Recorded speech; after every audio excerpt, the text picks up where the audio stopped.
So if you're trying to do those two things at once, and this applies to anything when you're multitasking, it's going to take you longer. It just is. And you're going to make mistakes, which is critical. Mortgage lending, there's a million moving parts, right? We always say a mortgage is a house of cards. There's 52 cards. They all have to work. When it works great.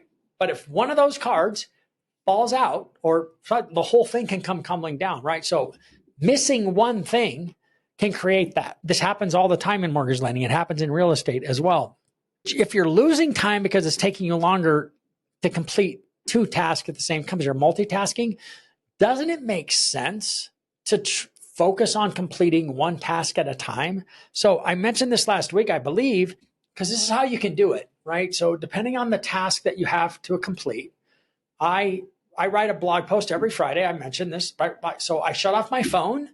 Like my phone's off. Like you can't call me on my cell phone. You can't call me on my desk phone. So I don't have a desk phone. We use Zoom for our phone service. So I don't know what they call that anymore, but the Zoom is our phone system and my cell phone. They're both off. So I can't get interrupted that way.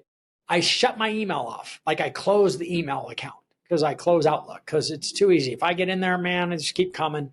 And then I put a jam session sign on my door and I close my office door. When I do that, I can write my blog post in 30 minutes or less. If I don't do that, it can take me all afternoon. Like if I'm supposed to start it at 1 o'clock, I could be working on it until 5 o'clock because I'm doing other things all at the same time. I don't ever do that anymore because I just so much more efficient to just focus on the one thing, knock it out and be done with it. And that's what I do. And I really love that.